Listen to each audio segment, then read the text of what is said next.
నా పేరు Lakshmi Prasad sir. Sir నేను ఆన్లైన్ బెట్టింగ్ నమ్మి ఎన్నో డబ్బులు పోగొట్టుకున్నాను సార్. గవర్నమెంట్ డబ్బులు పోగొట్టాను సార్. నేను ఆన్లైన్ బెట్టింగ్ నమ్మి మోసపోయాను సార్. నేను తప్పు చేశానని నాకు ఈరోజు అర్థమైంది సార్. సార్ నేను తప్పు చేశాను సార్, నన్ను క్షమించండి సార్. కమిషనర్ గారు నన్ను క్షమించండి సార్. సార్ నాకు ఒక నెల అవకాశం ఇస్తే నేను ఆ డబ్బులు ఎలాగైనా సరే మా అమ్మ మా నాన్నలు బతిలాడుకొని నేను తెచ్చి కట్టగలను సార్. నాకు ఒక అవకాశం ఇవ్వండి సార్. ఈరోజు నేను చేసిన తప్పు వల్ల నా భార్య పిల్లలు మేమంతా రోడ్డు మీద పడి ఉన్నాం సార్. పిల్లలు 2 రోజుల నుంచి ఏం తినలేదు సార్. ఎన్నో ఇబ్బందులు పడుతున్నాం సార్. సార్ నాకు ఒక నెల అవకాశం ఇప్పించండి సార్. నేను తప్పు తెలుసుకున్నాను సార్. ఈసారి మళ్ళీ రిపీట్ చేయండి సార్. నాకు ఒక్క అవకాశం ఇవ్వండి సార్. కమిషనర్ గారు సార్, కలెక్టర్ సార్, ఒక్క అవకాశం ఇప్పించండి సార్ నాకు. సార్ నేను ఒక నెల నాకు సమయం ఇస్తే నేను ఆ డబ్బులు మొత్తం రిటర్న్ చేస్తాను సార్. రెండోసారి జరగదు సార్ ఈ తప్పు.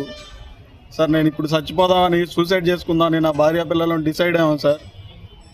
సార్ క్షమించండి సార్ మమ్మల్ని.